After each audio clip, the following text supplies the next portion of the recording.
buddy. How are you? I like the music. That's nice. Thanks, man. Good. Yeah, I know. You're thinking, what the heck did I stay for an ugly guy like that for? They took my picture into Photoshop and cleaned it up a little bit, you can tell, huh? And I want to get it made right up front so you understand, so your mind isn't struggling with it over the next few minutes that we have together. Everybody that sees me, even total strangers on the street, they'll look at me and they'll stop me and they say, how do you get your mustache like that? And I just shoot straight with them right from the very front. I say, I dye this white. Baby. You gotta leave the mustache alone. Anyway, what a pleasure to be here. How many in the audience have heard me speak live before? Oh, I'm going to be preaching to the choir.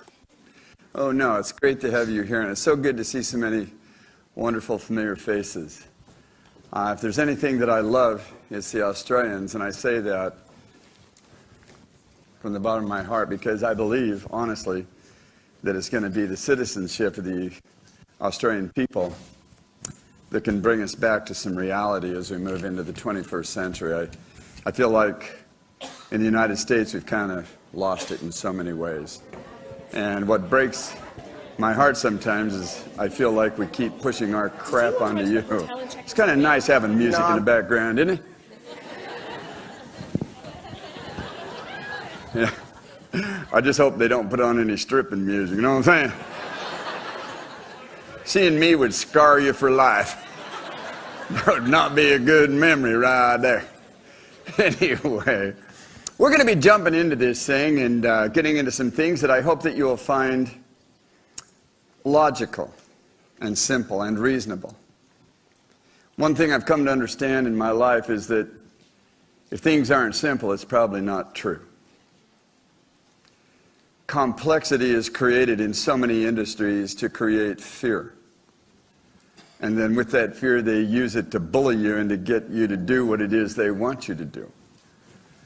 And I do lecture at a lot of medical symposiums. I'm invited into medical clinics. I speak in front of a lot of medical doctors and scientists within that industry, if there's such a thing.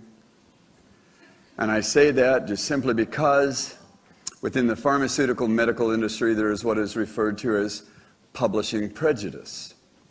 Most people aren't even aware that if you have a drug you want to bring to market, you pay a laboratory and tell them the result that you want. And if they don't give you the result that you're looking for, they don't get paid. In their own published medical journals of empirical evidence, of clinical studies that have been peer-reviewed, they openly admit an across-the-board 70% inaccuracy. Medical tests can get as high as 96% inaccuracy. Blood tests have one of the highest inaccuracies that there is, showing false positives to a condition. Makes me wonder if there's money in treating symptoms of disease. And in fact, in the United States alone, as of 2009, it's a $4.6 trillion annual industry. We take more prescription and over-the-counter drugs in the United States than all of the other countries on the earth put together. And we do this every year. And yet the Surgeon General of the United States stood up in national media and declared, "We are the sickliest generation of Americans to have ever lived." What? We take more medical drugs than anybody else? If they're that good for you, how come we're not the healthiest little critters on the planet? We're the fattest, we're the most diseased. Hell, in the United States, when I start talking about whole food, they think I'm talking about eating a whole donut. It's true. And then washing it down with horse urine. Oh, I'm sorry, Coca-Cola. Most people don't even know the number one ingredient in Coca-Cola is phosphoric acid. Google it. Find out where they get it. You're drinking horse pee every time you have one. But people don't care. They just don't care. They just want to be able to wash down their donut. And so it's kind of interesting, the things we don't know and we don't understand. As I go into this thing, I'm going to be saying some things that I know that some people in this room are going to find very offensive. And you're going to feel an intoleration towards me because it'll be perspectives that may be in opposition to your own belief that you have right now. But I just want you to know right up front as I jump into this, I'm not here to intentionally offend anyone. If anything, I love people. I do. I enjoy people. I talk to total strangers on the street every day. And the people that follow me around, the team, they all see it. I'll get on an elevator and I'll actually say, "Hi, how you doing?" Damn. You should see some of those. Just waiting for their floor. Good grief. We're the best trained little sheeple on the earth. We'll do what anybody in authority tells us to do. We believe in authority. You got letters on the front of your name or after your name, you must know what you're doing. Just tell me what to do and I'll jump in and do it. Because I'm just a good little sheep. So interesting. But what if the truth is in the 21st century that all authority is absolutely false? All of it. What if the only real authority that has ever existed is the truth? What if nobody has to tell you something is true? What if that's something you naturally, automatically know within every fiber of your being? We feel the truth. The hard part for some of us is when we hear a truer truth, it's hard to let go and take the blinders off. A lot of us like to act like I didn't see that. That would mean I'd have to change. I can't go there. I'm going to hang on to the truth I have. The hardest part is when you embrace truer truth, and then all of a sudden you come across what every one of our ancestors in their own vernacular of their tongue spoke in the ancient world as 24-karat gold nuggets of truest truth. Truest truth. That doesn't change. It's solid. It's foundational. You can stand on it. You can trust it. It's not going to change. And if you ever come across truest truth, so many people, because of the way we have been academically indoctrinated in our little factory schools, where we chant, learn pre-selected answers to stick in blanks on exams put into place by multinational corporations within that educational facility. We're such good little chant learners. We memorize the answers to put in blanks. We get a grade. And after 8 years at uni, we think we're somebody.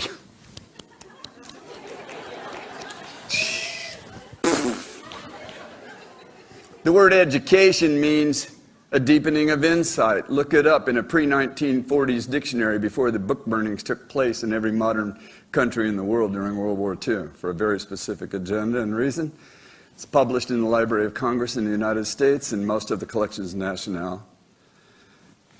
Things went on in order, I believe, to get the support and the control of the masses. And so we're trained into certain things. And because it comes from authority, we think we know what they're doing. So whenever I speak, like Johns Hopkins or Cornell Medical or UCLA Port, or out there at University of Florida Gainesville in the oncological studies, whenever I'm in front of a medical symposium, and it used to be I would never be invited. I was the enemy in the camp. They all know I hate their guts. I make no bones about it. We're doing more harm than good. And I'm not saying there aren't sincere practitioners of the pharmaceutical medical industry. The problem is you can be sincerely wrong and not know it. You can be doing more harm than good because all of the published studies, even with their own community, shows People do not die of cancer. They die of the treatments of cancer. I've never met any human in my life that died of cancer, but I've met thousands that have died of the treatment. I also know thousands that laid down that path and took a different route, and they're still alive to this day because they embraced principles of self-care. Here's what happened. Before you were born, your mommy and daddy got together for a bit of fun. Next thing that was going on, and nobody could see it, you, in the identity of a particle, as they referred to it in the 600s BC, Democritus and others, when they were theorizing about atoms, they took the word from the Egyptian culture, the NTR, the neter, the identity of you. A particle that is the smallest and not dividable. That's what individual means, not dividable. Today's physicists are still looking for, is there a particle that you cannot divide? They had it figured out a long time ago, guys. The identity of you took materials from your mom and your dad and organized through the intelligence that it brought into this cave of creation and wonders today called the womb, and developed a cell within about 7 days. The next 7 days, it went into mitosis, split into 2 cells. Next 7 days, doubled into 4, then to 6. I mean to 8. I'm a dumb American. Okay? Then it goes to 16, then it goes to 32, and then it goes to 64 and 120. It just keeps going. After 40 7-day doublings, which is 9 months, 40 weeks, the house is ready to come forward into life and to take an inspiration of spirit, which is the Latin for air. So you come out of being a water breather into a spirit or air breather, and your house at that point in 40 doublings is made up of over 10,000 trillion cells. Each cell is intelligent. Each cell has a function and a purpose to perform, and that's all they will ever do. In spite of you blocking them, attacking them, shutting them down through your own ignorance or lack of willpower or belief in authority that wants to treat you to harm. Your body will never turn on you. It will never set against you. That is a medical lie.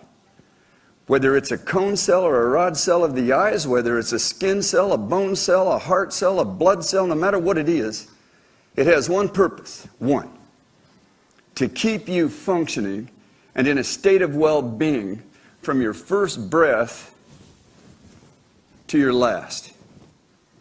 And do you know how long you're supposed to live according to your ancestors, who actually used to live that long in communities that were long-lived and disease-free? They took a look at every insect and animal, and they measured the time of full completion and construction of their bodies. However long that took, you could 5 to 7 times that and know the general lifespan of that thing. You've heard about cat years and dog years. That's all based in relationship to human years, based on how long it takes a cat's body or a dog's body to reach full construction. A human body takes 22 years. That's why anciently the number 22 is the year of mastery. It's completed. You 5 times that, that's 110. 7 times that, that's 154. Oh, but those in authority at the pharmaceutical medical industry has convinced everybody that because of them, we're living longer. Get in and look at the cultures and look at the studies. You're living longer than what? How many here have grandparents or great-grandparents that lived longer than their own parents? It's the truth. It's not going out there. It's coming down here more and more. It's an interesting little process we have to keep people in ignorance and to make trillions off their bodies, convincing them that we're trying to help them. And again, some sincerely are. But I make 2 statements every time I speak at a medical community. And every time I make these 2 statements, either 1, 2, or 3 people get up out of the auditorium, stomp up the thing, give me a little bit of sign language, They start throwing out expletives, and they stomp out and slam the door. And then the rest of the auditorium is so cool, they typically give me an applause. And so I'm going to make the two statements. I usually don't do it in public, but here they are. Some of you have heard me say this. I usually don't throw it in, but I'm going to say it. For some reason, I'm compelled. Number one, 9 out of 10 doctor's office calls are made by people who do not have an organic disease. They have a simple functional disorder brought upon themselves through their own indiscretions or lack of willpower. These simple functional disorders will go away on their own within 3 to 7 days, 99% of the time. But you think you're broken. You've been taught. You need to run to an authority and be fixed. So you run to the doctor. 9 out of 10 do not have an organic disease. They have a simple functional disorder. You run to the doctor.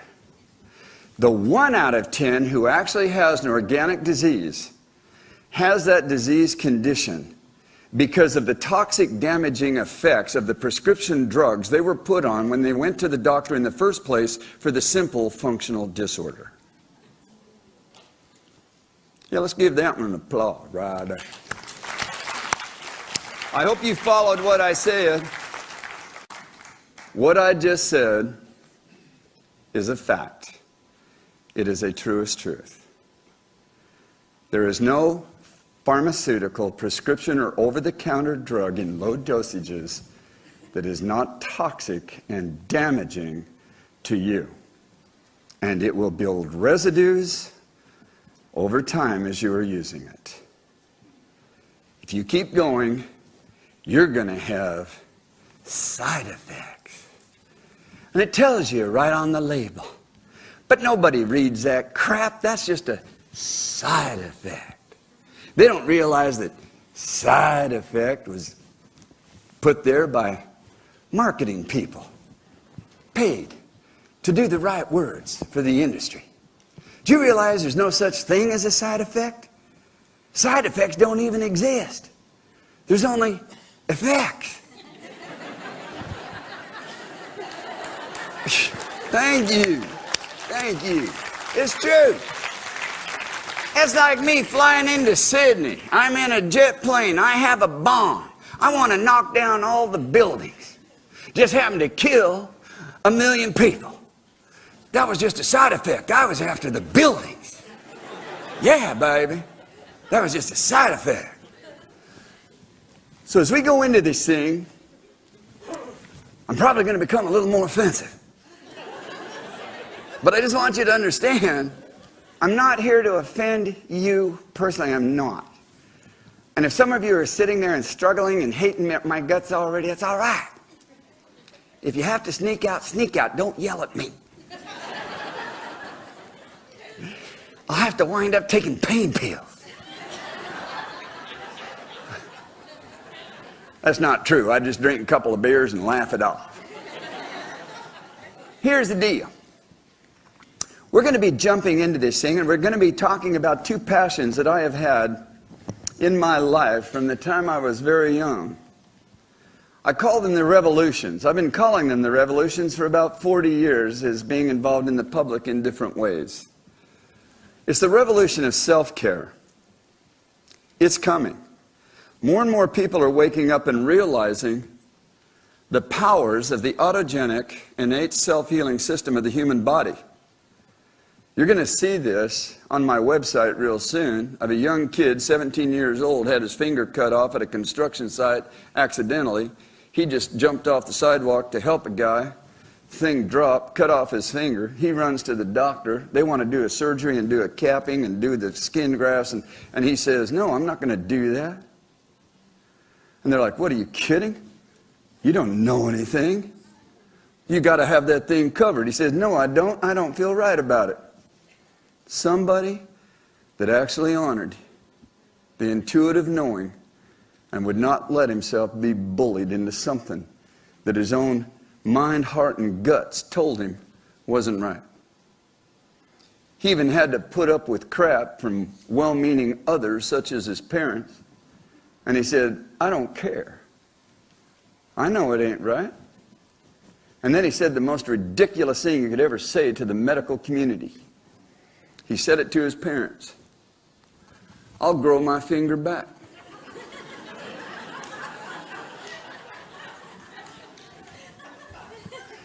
They begged him to please put down your fantasy imagination. You've been too creative your whole life, and it just ain't serving you no more. He wouldn't do it. 6 weeks later, the bone had grown out to the first knuckle. The dad forces his kid into the car because he wants the doctor to see this, because he wants to see what is going on. Take him down to the doctor. The doctor looks at it and says, man, I've never seen that before. And then the doctor took credit for it by calling it a medical miracle. It's funny how they take credit for things like that. That's a medical miracle. But we got to cap it, son. You're going to wind up with infection. You're going to have pain. You're going to have things. And then we may have to cut it right back off. Kid looked at him and he said, you ain't touching me. Ran out because he knew his dad would try to force him into the situation. Hitchhiked home. Got yelled at for it. 6 weeks later, went out to the second knuckle. 6 weeks later, went out to the third knuckle. The doctor took him back in at the second and the third, and the doctor was so shocked and blown away. He took an x-ray of the first, he took an x-ray and pictures of the second, x-ray and pictures of the third, and he said, that is unbelievable. I would have never believed that. The sad part is, it's going to be ugly because you'll never grow back your fingernail. And you're going to see the videos of all of this on the website. You're going to love this kid. Name's Jeremy Kelch. And 6 weeks later, that damn kid was growing his fingernail back. Took about 4 to 5 months and it was all the way back. He has perfect function. What a medical miracle. And it's interesting. Yeah, let's give him a hand. It's awesome what can be done here. People go in because they don't know any better. They have their tonsils out. How many here have heard of people's tonsils growing back? Show of hands. Look at the hands.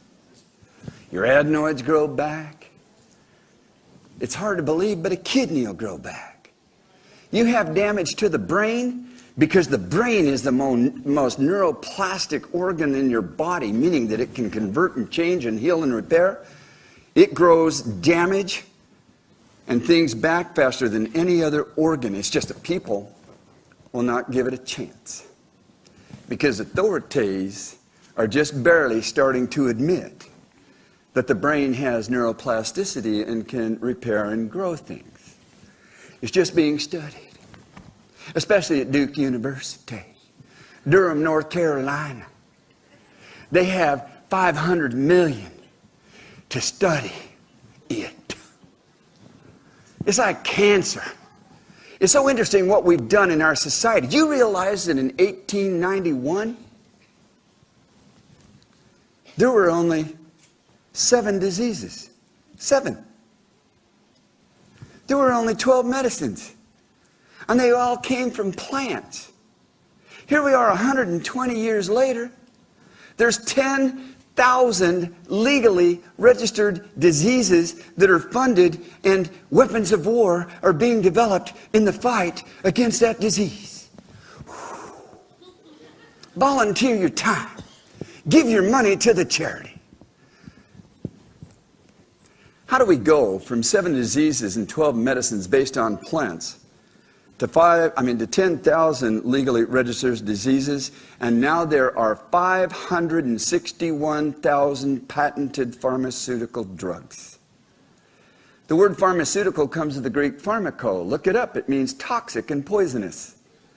You can't even have a patented over-the-counter or prescription drug within this industry with government control, because they get their little tax bit. Kickbacks. Lobbyists, politicians. Pharmaceutical industry builds all medical schools. They develop all the curriculum that our good little chanters are going to put in blanks on exams. They have been trained. But by whom? And to what end?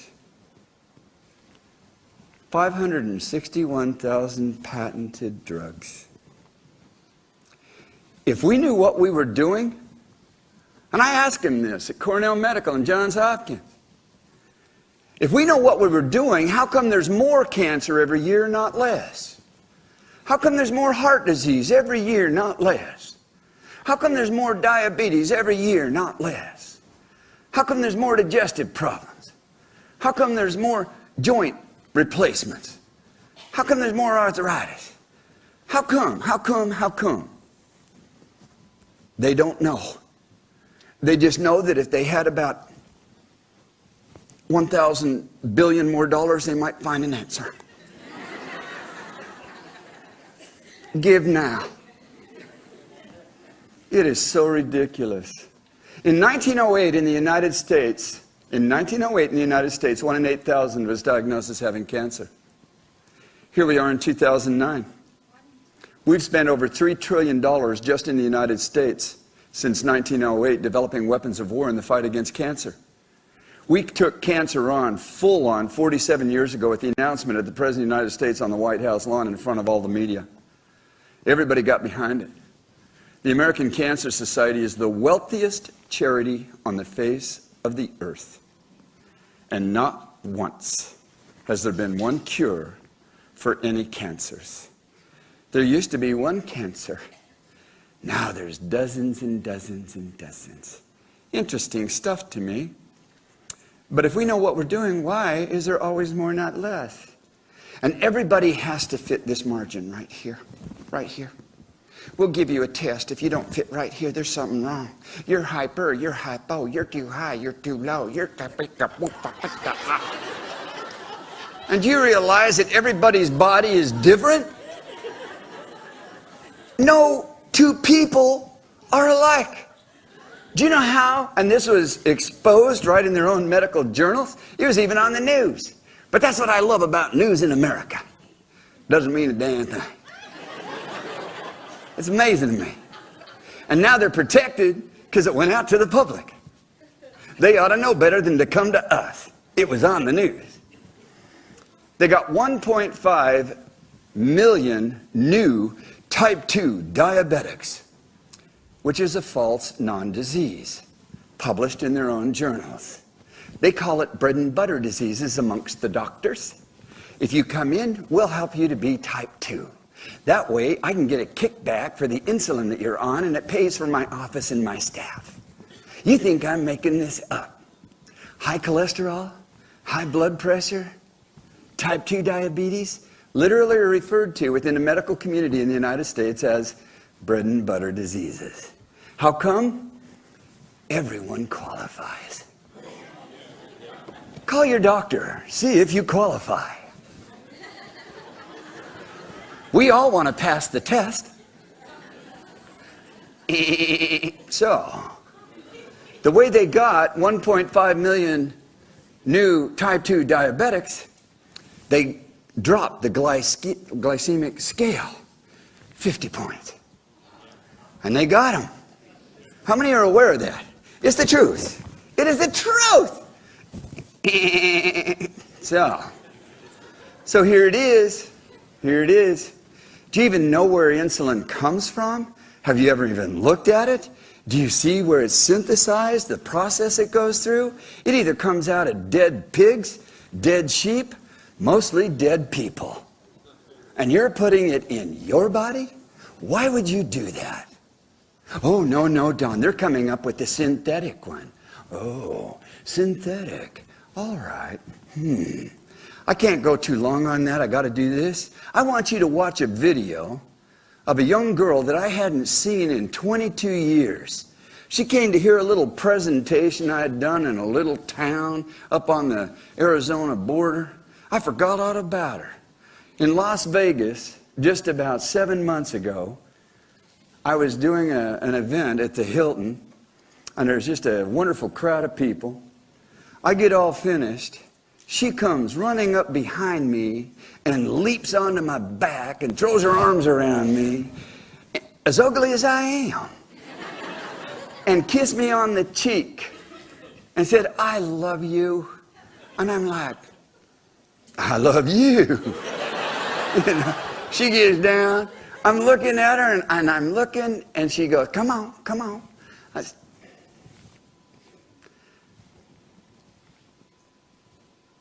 "Donnell?" She goes, "Yeah, that's me." She said, "I want to do a little video. Does anybody here have a camera? I want people to know what you did for me and my family. I want you to watch this." Hello, I'm Donnell DeMarquesa.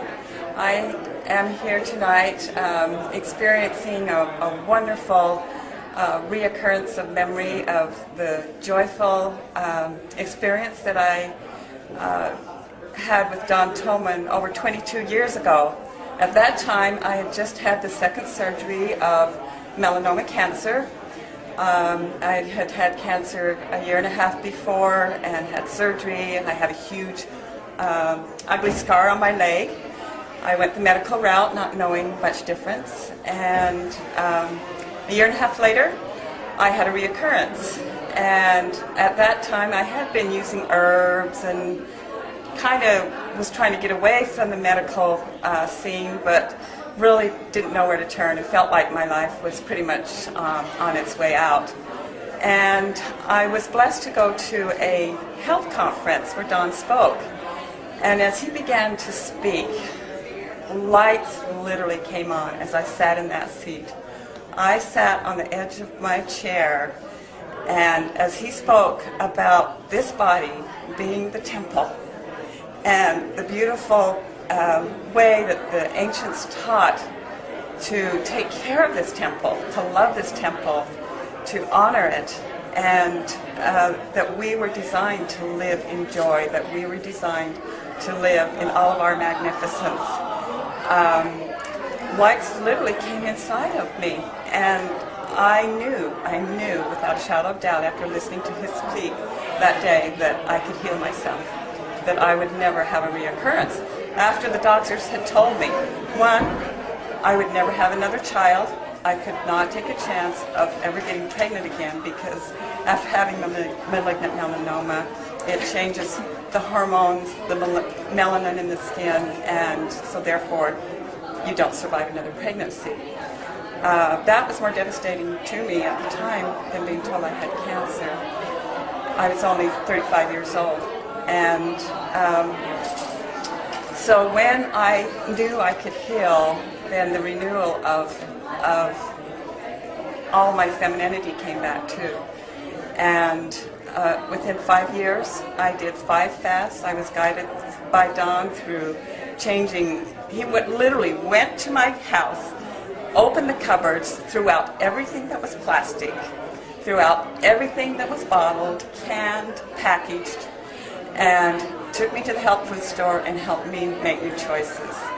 And his wife at that time was so generous to have me in her home, share recipes, and they helped me through my fasting. 40 days is what I would do. And I literally, it unfolded, this new health and regeneration came back to me. I didn't realize how sick I was as I regained the ability to assimilate food again and eliminate food again, and a whole new way of living came to me, and many, many blessings. And I am just so thrilled tonight to be able to share my story, that it's been 22 years and I have not had a reoccurrence. I have a 16-and-a-half-year-old beautiful daughter. I did remarry, and we have this beautiful young woman that has been vegan all of her life, and it's just been blessing after blessing. So I just had to share my story, and I feel really blessed and honored to have this opportunity. Thank you so much, Don Tolman. Let's give her a hand. Awesome.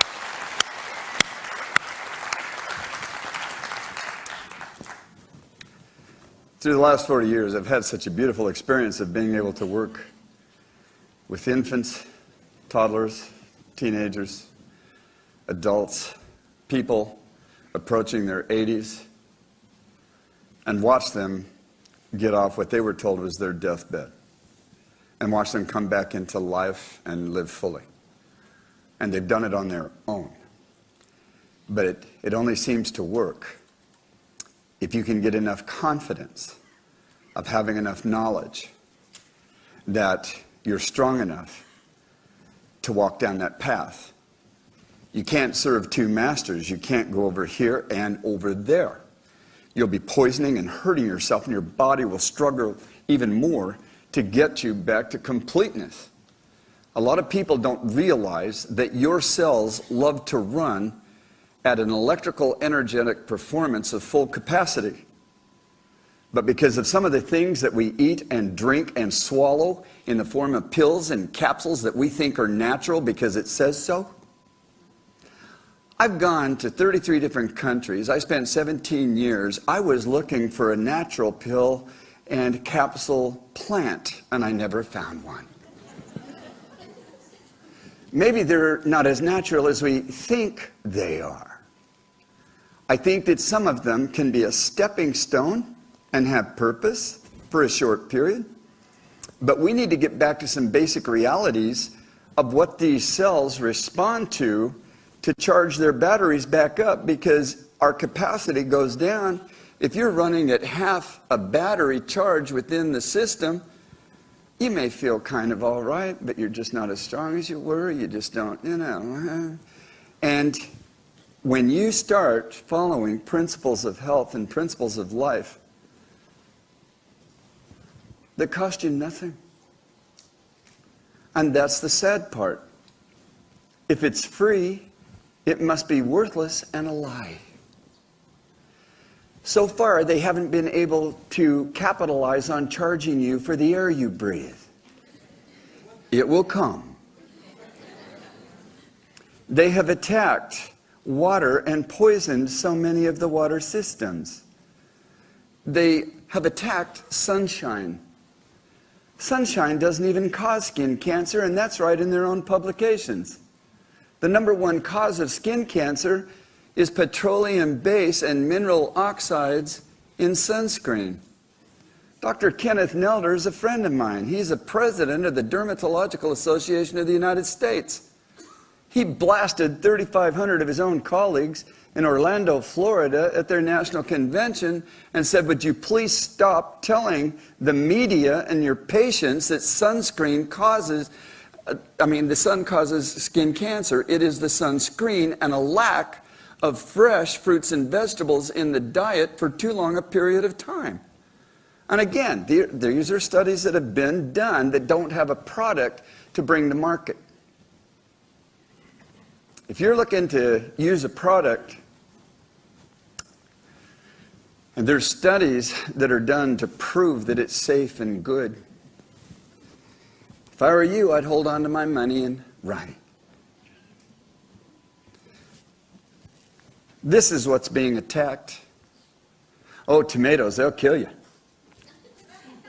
Apples, are you kidding me? We've known for over 40 years that apples are no good. Celery, tisk, tisk. A little bit of fiber, so what? Food is always attacked within this pharmaceutical medical industry. It's always a plant, whole food, that has something wrong. And not only that, all of the studies show that the nutritional components of food is not what it used to be. It's dropped almost 30% in 40 years. If that's true, if that's really true, and this has 30% less nutrition, which I think is a bunch of crap and helps to market stuff, but if that's true, eat 2 of them. Here's the deal. I've seen the spectral analysis done at Arizona State University in the agribusiness department. And it saddens me that the United States Agricultural Department 10 years ago was taken over by the Food and Drug Administration. It's been messed up ever since, and it is packed with nothing but lies. And every director that steps up and tries to point it out, fired, or dies in an accident. True story. So this stuff here is attacked. Dawn, the rains came, washed all the good minerals out of the dirt. Our dirt's no good, therefore the food's no good. But I'll tell you what, I got this little bottle of pills. It's got every vitamin, every mineral, every enzyme. It'll balance your hormones. It'll give you a vitality you've never had before, and all you need is one a day. All you need is one a day. That way you can drink Coca-Cola and suck down donuts and you're all right. You got everything you needed right here in this little pill. Now listen to me, listen to me. Bobby, this circle right here, that's you. And if you go out and just get 2 more circles, you're going to be a wealthy man. All you got to do is get 2 more circles. They'll be buying bottles. They'll get 2 circles. Bobby, pretty soon that's 4 circles. Almost sounds like cells dividing in the body. You're going to be rich. People sucking down pills. And then they wind up going to the doctor. Something's wrong. I got to cut this thing to the chase because we've had to shorten the time on this thing to help us get back on track for the day. So I want to do this. What if we could erase the mystery of disease right here, right now? Because every disease out there is a mystery, we are told. If we could just begin to try and understand the mystery of heart disease. Heart disease has nothing to do with your diet, according to specialists in the cardiovascular field. Cancer, we have no clue. It's just a mystery. Somehow you accidentally drew the cosmic lottery ticket for cancer. But come on in. We'll treat you. So what if we could just erase all the mystery? Because they use the mystery to create fear. And when you're in a state of fear, you have no power. And you cave in. And you just want to be fixed because you love your life and you love your family and you don't want to leave. So there you are. Here it is. This is how you erase the mystery of disease. But this is going to be so doggone simple for some of you that are so academically intellectual, you'll think I'm stupid. Well, I am. But here it is. People always say to me, Don, what's your credentials? I took the 3rd grade twice. You survived that, you can say anything you want. So here we go. Your body is nothing more and nothing less than a set of tubes. Your body is just tubes. Physically, that's all you are. The largest tube in the house is the alimentary canal. It starts at the mouth, runs all the way through the building to the back door. They used to call that the river of life or the river of death, depending what you were floating down the canal. Your heart is 2 million tubes. It's a plexi or a gathering. There's 250,000 miles of tube that run off the heart all through the house. One lung will cover an entire tennis court in tubes. There's over 1 million tubes in your kidney. Your bones are tubes. They're hollow. And what makes up that hollow structure is hundreds of thousands of little tubes that give us strength and flexibility. You are like totally tubular, dude. You're tubes. And if that's true, and it is, that means disease, which comes of the word discomfort, dis-ease. I am uncomfortable. It means something has gone wrong with a tube. Where's the mystery? There's only so many things that can happen to tubes. They can be cut. They can be burnt. They can be smashed. They can become weak in their lining and balloon and burst. And they can get clogged up. That's about it right there. And it's interesting because in all of the published journals, what it shows is that somewhere between 90 to 95% of all diseases is clogged tubes. And the problem is we go after symptoms. We don't go after cause. We treat, in the pharmaceutical medical world, symptoms of discomfort. The problem with that is the symptom is not only a signal that something's wrong with a tube, it's also the avenue of release of the offense. And I'm not sure you're following this. I'm going to run through a quick little deal here. Here it is. What causes the tubes to block? Foodless foods and lifeless drinks and pills and capsules and all kinds of crap that we have. Look at the people that use antibacterials. They love it in the pharmaceutical industry. That's 1.6 trillion right there, just in the United States annually. They've got us all germaphobes. Hell, I used to eat dirt as a kid and laugh it off just to make my friends think it was funny. I'm not dead. Pretty soon they were eating dirt and we were all giggling about it. We'd have dirt parties. We'd go walking along with an ice cream cone, thing would fall off, just stick it on and keep going. 3-second rule, that's what we'd say. 3 seconds. Hell, germs. There are an infinite amount of things that are so microscopic we can't see them. And the truest truth is they were probably here a long time before us. And we live in a symbiosis with them. Unless we do certain things to where those that want to live in the house that don't belong can start to overwhelm it. And so there's simple ways to get rid of those and to reestablish the ones that are supposed to live here by design. But it's so interesting what we do. Antibacterial gel, antibacterial wipes, antibacterial sprays, and it just goes on and on. You have that crap in your home, you should see the list of over 30 symptoms of disease that you're going to be going to your doctor for to figure out how to be fixed. And all you had to do was go in your house and throw all that crap away and get out of your house, because it sublimates into the air 24 hours a day. And when you go to sleep and the body goes in its physiology to a lower breathing pattern, and now you're sucking it into your lungs all night long, guess what? You're going to have some symptoms you don't want. You won't even know that your own home environment is causing it. Symptom means a sign or a signal of something else. Look it up in a good dictionary. A sign or a signal of something else. The something else is an offense. Here's how the scene goes. You're walking along one day, pretty soon you're like, and you feel like you need to puke. If Grandma would have saw that you needed to puke, she'd have said, drink a glass of water, stick your finger down your throat and puke. Something's trying to come out. Oh, Grandma, are you kidding me? They call it nausea. That's Latin for I need to puke. But we don't know that. That's a disease. Grandma, do you not realize that nausea could cause you to become dehydrated? Unless you drink some water. So there you are. You run down and you get your modern miracle weapon of war in the fight against nausea. You take the thing and it's a neurotoxin that blocks the brain from being able to signal the stomach so it'll convolute and get rid of the problem. You've shut it down.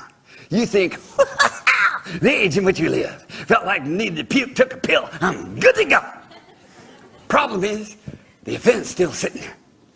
You just shut down the symptom, which is the avenue of getting rid of the cause. Are you following me?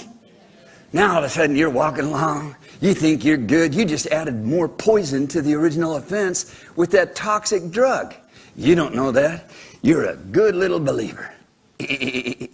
So there you go. Pretty soon the body wakes up to what's happening and goes, whew, we got to run this out the, ooh, I'm sorry, back door. Ooh, they call that the runs, because you feel like you better run. Nobody wants to deal with that crap. So there you are.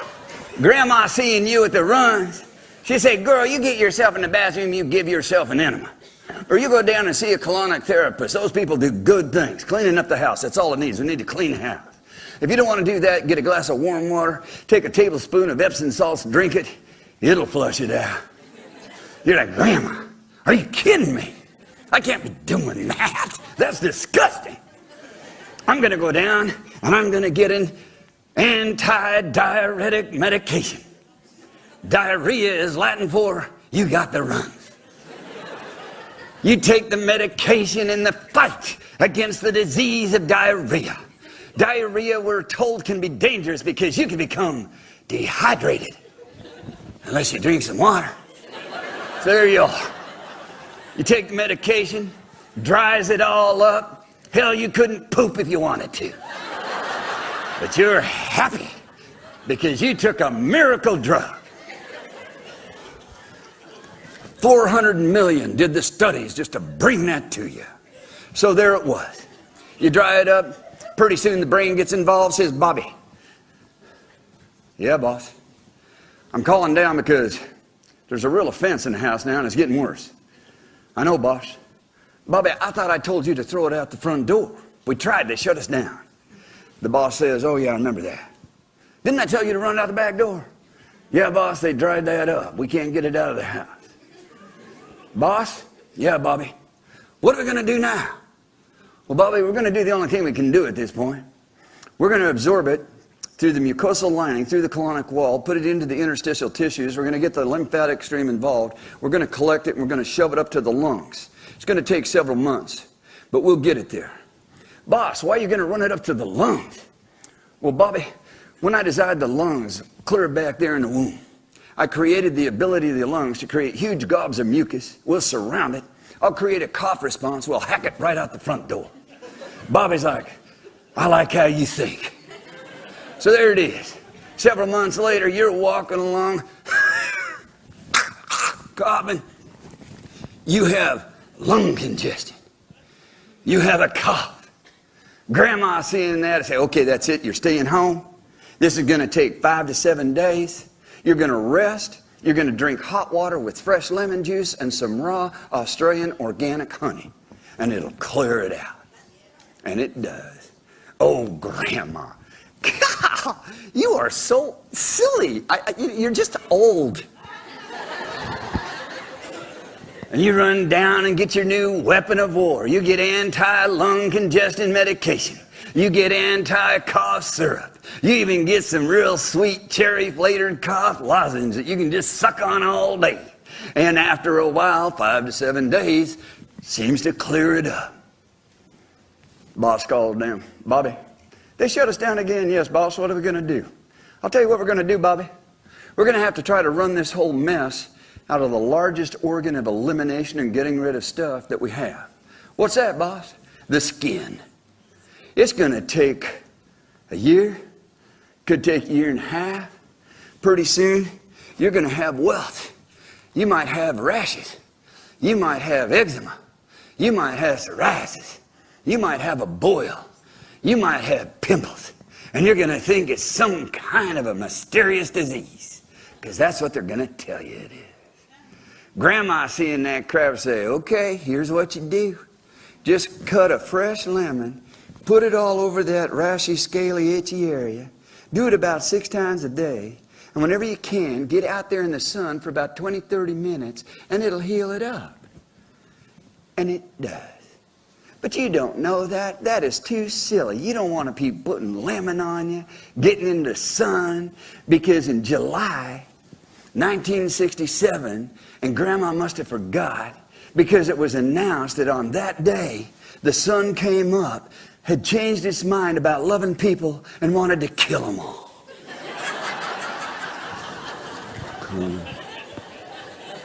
There's one. Oh yeah, baby. The sun's there to kill you now, people. So, there it is. You avoid that. Over time, you run down and you get your steroid topical creams. You start rubbing it on. It doesn't let the crap out of the body, and that's all it's trying to, the tubes are trying to clean the house. That's what they do. That's how you stay healthy and vital and alive, is venting, cleaning.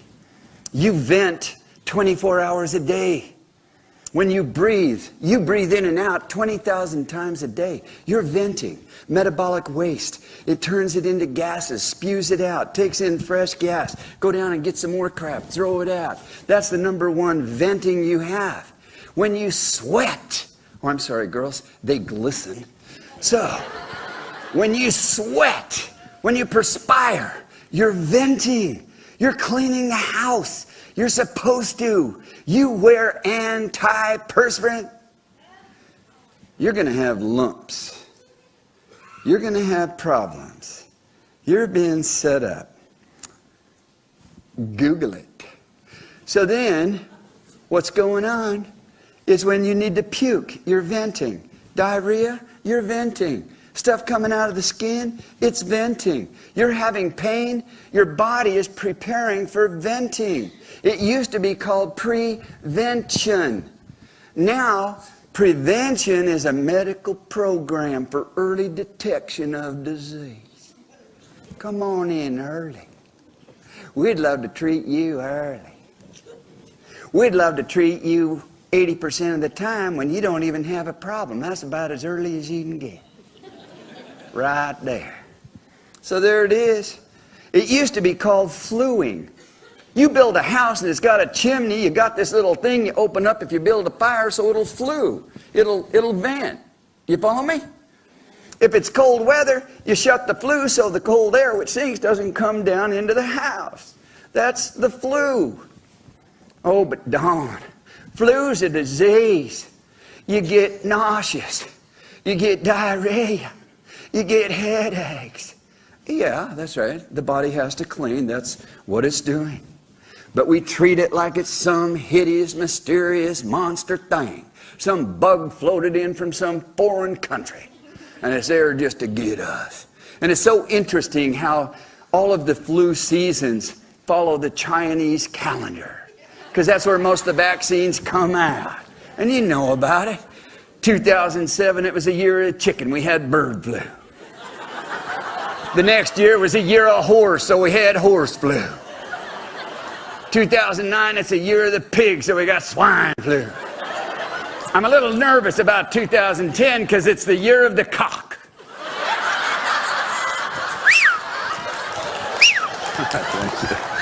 There it is.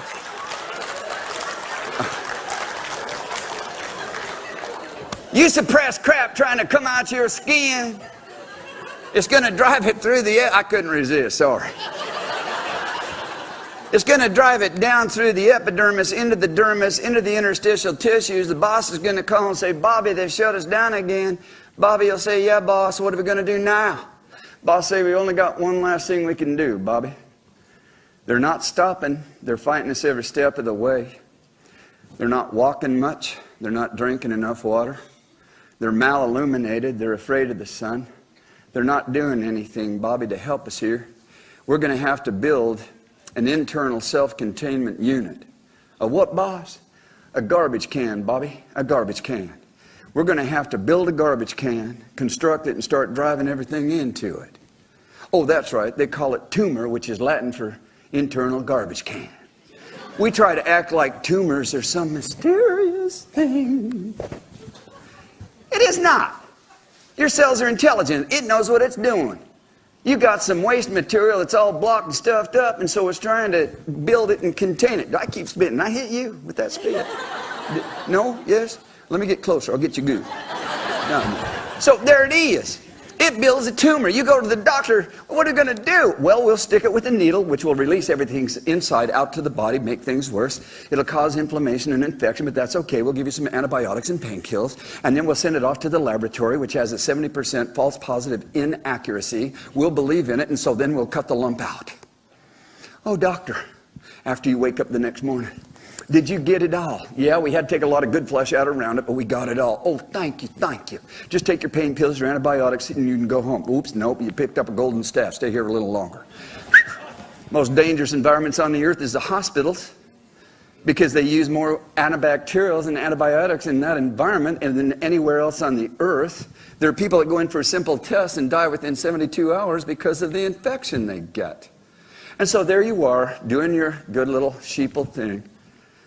You cut out a tumor, 100% guaranteed, you're going to have more. Because the boss is going to call down, Bobby, I thought I told you to build a garbage can. Well, did you? Well, where is it? We don't know. Somebody broke in one night and stole it. It's you. The boss says, Bobby, who in the hell would break into a house and steal a garbage can? He says, I don't know, boss. We think they were on drugs. There were drugs all around the site. So that was it. What are we going to do now, boss? Bobby, if these things are going to be disappearing on us, then we need to build 3 more. It's going to take us about 9 to 18 months, all depends on where we decide to put it in its safest area to protect this body we're dealing with. But we're going to grow some more. How many know that that happens all the time? So now they go in, they can either decide to cut it out again or they radiate it. All of these procedures are cancer causing, and they know that. You wind up with chemotherapy. Those are some of the most dangerous, toxic carcinogens that you can take into the body. But the whole philosophy is fight fire with fire. This is a war. They think they're going to kick our butt. We'll kick their butt. Pretty soon they're burying you. Hey, we did all we could do. Thanks for coming in. Leave the check on the table. And it's sad. It breaks my heart. Because I've had the beautiful but heartbreaking experience of seeing the truest truth of the abilities of the human body to heal itself, to complete itself, to clear itself. But it's only when we understand principles of health in its simplest form. Your ancestors understood foods in ways that was so brilliant. They looked at a tomato and they knew a tomato, even though it's sliced the wrong direction, it has 4 chambers. It's red and has 4 chambers, just like the heart. Your ancestors believed that because it looked like the heart, it was heart food. Now there's studies that are published without trying to bring a product to market that shows that tomatoes are heart food. You know, you can look at cauliflower. They come in what we call heads. And that exactly looks like a dissection of the brain. It is the most brilliant presentation of all of the brain structures.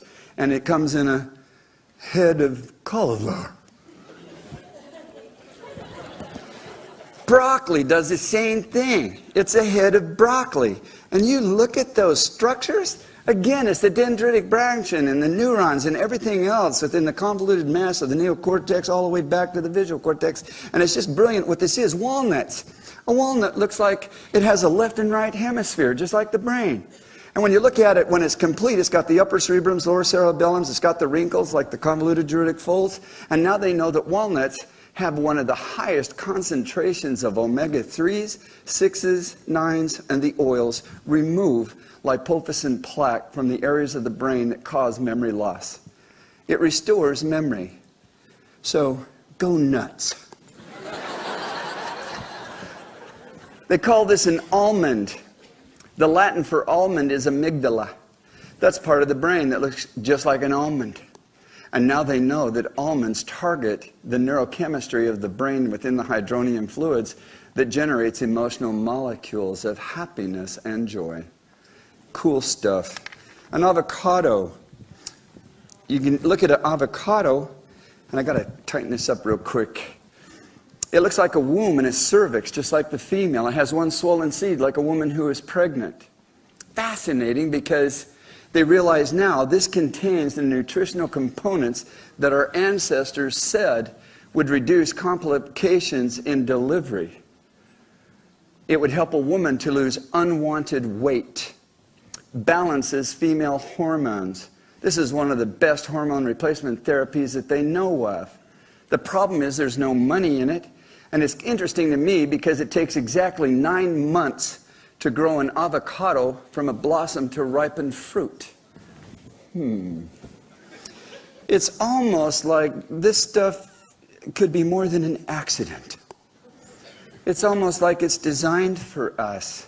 A sliced carrot looks like it has an iris with radiating lines, looks just like the human eyeball in its pattern. Ancients believed it was good for the eyes. Now we know if you eat 1 medium-sized carrot for 7 days, it increases blood supply to the eyes by 25%.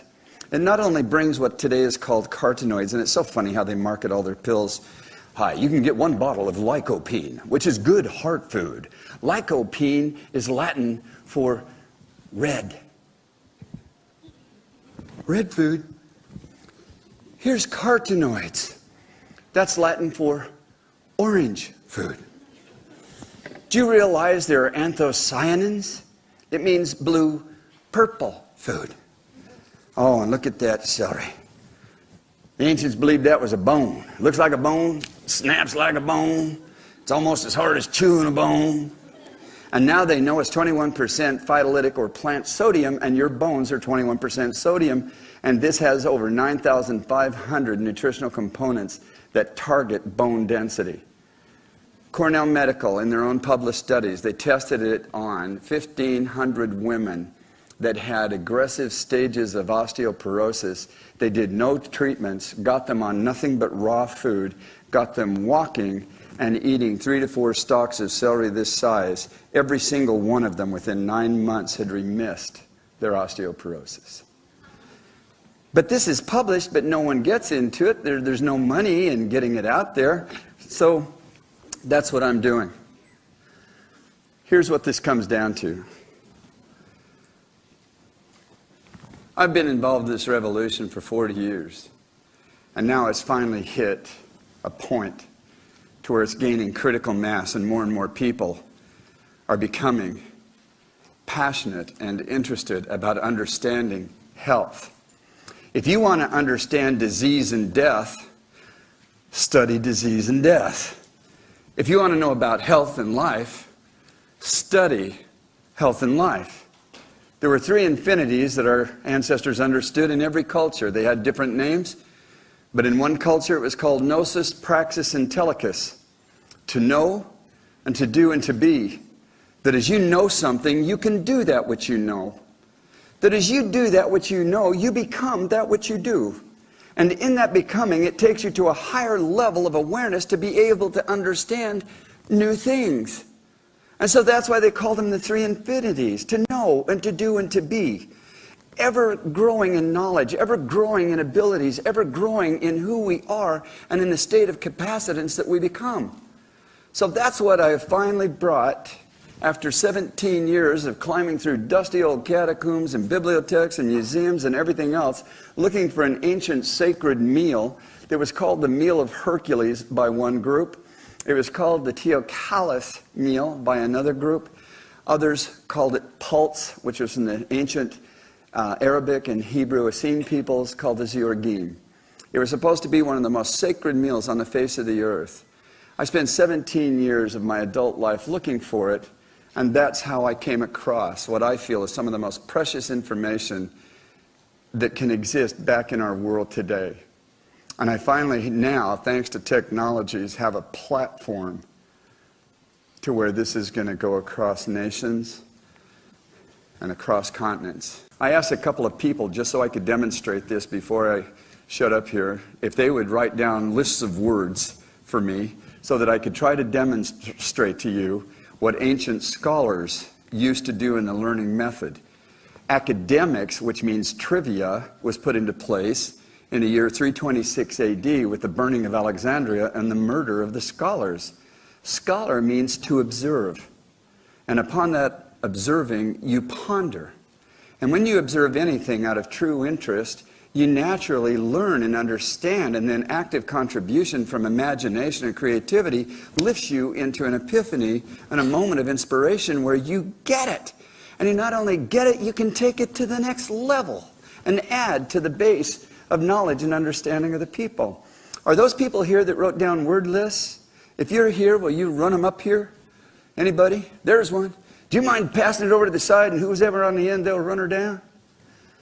Stand up and yell out your name. Stand up and yell out your name. Yeah, Richard's my name.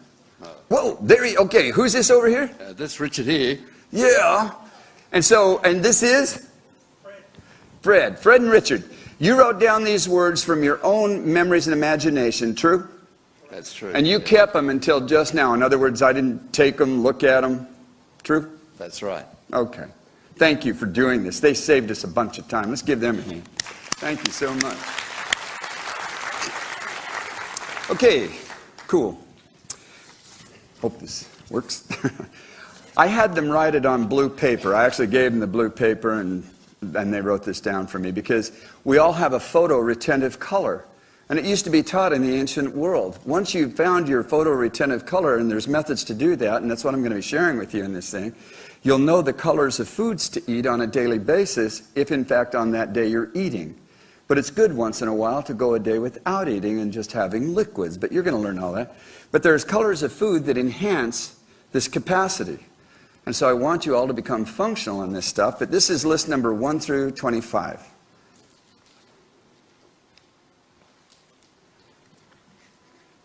Okay. And this is 26 to 50.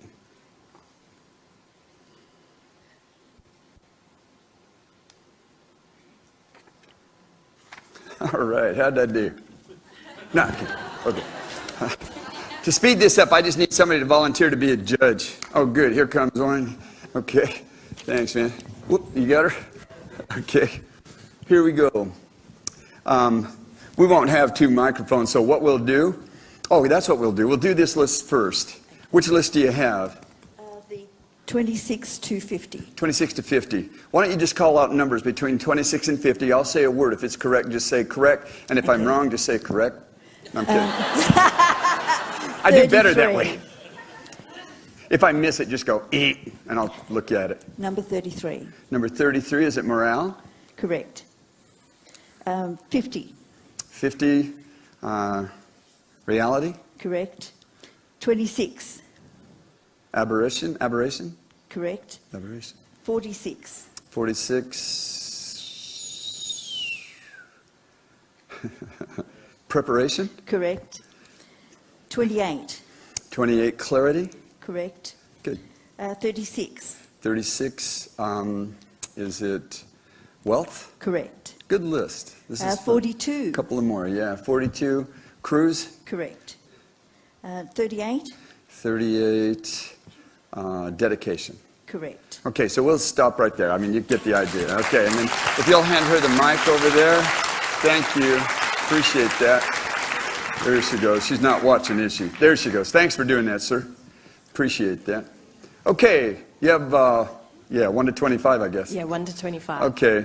I'll tell you what, I'll just read through the list. Oh. And you stop me if I miss one, okay? Okay. Do you want me to go forwards or backwards? Okay. Backwards. Backwards. Here we go. Zif noth moth wifnia, schnoth moth You guys are smart aleck, man. You hang in there now. Okay, here we go. Get my picture. 25 trees, 24 lights, 23 fax machine, 22 handrail, 21 economy, and down at the bottom, 20 is planet, 19 health, 18 money, 17 spirituality, 16 wealth, 15 relationships, 14 bus, 13 doors, 12 women, 11 cars, 10 food, 9 kids, 8 play, 7 work, 6 sex, one of my favorite things. Bad joke. Number 5, family. Number 4, carpet. Number 3, plants. Number 2, table. Number 1, ocean. Got it? That's right. Okay, Correct. thank you. Thank you. Thank you. Appreciate it. I don't get sick. Everybody that knows me knows I've never been sick. I'll get the sniffles about every 3 to 5 years. Lasts about 3 days, gone. I just suck on salt rock. Oh, that's right, salt will kill you. Please. So, my kids, and I don't know what kept happening, but I have 12 of them. I think that's why I said number 6 was my favorite one, you know. So, they were born at home. They've never been immunized. They play in the sun.